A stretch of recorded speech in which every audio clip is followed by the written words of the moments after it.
और आप देख रहे हैं आरपीएस समाचार। तो चलो शुरुआत करते हैं आज की मुख्य खबर से। प्रयागराज के लोगों के लिए खुशखबरी, योगी कैबिनेट ने 2 पुलों को दी मंजूरी। इन 8 जिलों को भी होगा फायदा। महाकुंभ नगर। महाकुंभ में माघ महीने के कृष्ण पक्ष की अष्टमी पर संगम की पावन धारा पर योगी सरकार की मंत्रिपरिषद की बैठक तीर्थराज के लिए काफी महत्वपूर्ण रही। इस बैठक में तीर्थराज के लिए पारित प्रस्तावों में गंगा और यमुना पर 2 नए पुल के निर्माण से गंगा पार और यमुना पार के लगभग 20 लाख की आबादी का आवागमन सुगम होगा।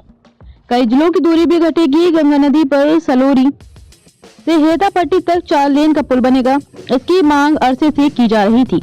शहर को गंगापुर और 2 दर्जन से अधिक शहर को जोड़ने के लिए अभी तक चंद्रशेखर आजाद ब्रिज, फाफामऊ तथा शास्त्री ब्रिज झूसी ही है। फाफामऊ पुल 2 लेन का है, जबकि शास्त्री ब्रिज 4 लेन का है। फाफामऊ में बन रहा 6 लेन का पुल। फाफामऊ में तो 6 लेन का पुल लगभग 2000 करोड़ रुपए से बन रहा है, जो इसी वर्ष जुलाई या अगस्त तक तैयार हो जाएगा। शास्त्री ब्रिज पर वाहनों को ज्यादा दबाव रहता है। इस पुल से सामान्य दिनों में 18,000 के करीब वाहनों का आवागमन होता है, जबकि महाकुंभ के दौरान इन दिनों में ये संख्या बढ़कर 30 से 31,000 तक पहुंच गई है।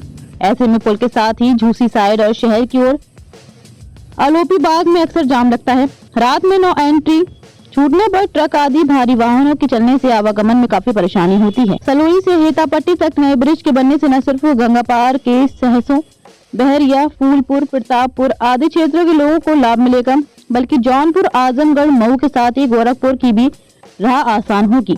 इस पुल के बनने से प्रयागराज और गोरखपुर के बीच 1 से 1.5 घंटे का समय बच सकेगा। यही नहीं, सबसे महत्वपूर्ण कि वाहनों का ईंधन भी बचेगा। आवागमन में होती है परेशानी। यमुना नदी पर शहर के लिए अभी तक 2 पुल हैं। एक पुल अंग्रेजों के जमाने का है, जो नैनी से गऊ घाट को जोड़ता है, जबकि नया पुल लगभग 3 दशक पहले बनाया गया था। पुराने पुल पर भारी वाहनों का आवागमन प्रतिबंधित है। नए पुल पर ही भारी वाहनों का आवागमन होता है। रात में न एंट्री खुलने पर पुल पूरी तरह से चौक हो जाता है। जाम की ये हालत होती है कि रीवा राजमार्ग पर 6 किलोमीटर दूर मामा भांगे तालाब बाजार और मिर्जापुर मार्ग पर रामपुर तक वाहनों की कतार लग जाती है। इस सिग्नेचर पुल पर दिन में भी वाहनों का काफी दबाव है। यमुना तट पर नए पुल की मांग काफी समय से हो रही है। अब करेला बाग से मड़ोका तक 6 लेन के नए पुल का प्रस्ताव पारित हुआ है। इसके जल्द निर्माण शुरू होने की उम्मीद भी लोगों में जग गई है। इस पुल के बनने से मिर्जापुर, सोनभद्र, चंदौली तथा मध्य प्रदेश के रीवा, सिंधी, शहडोल के वाहनों को प्रयागराज, कानपुर, लखनऊ जाने में आसानी होगी। इसके साथ ही प्रयागराज के 12, जसरा, शंकरगढ़, नारीबारी, तोड़ी आदि खीरी, कोरा क्षेत्र के लोगों का भी आवागमन बेहतर होगा। खबरों में अब तक लिए बस इतना ही। मिलते हैं फिर ऐसी ही बड़ी खबर के साथ। तब तक के लिए नमस्कार और देखते रहिए आरपीएस समाचार।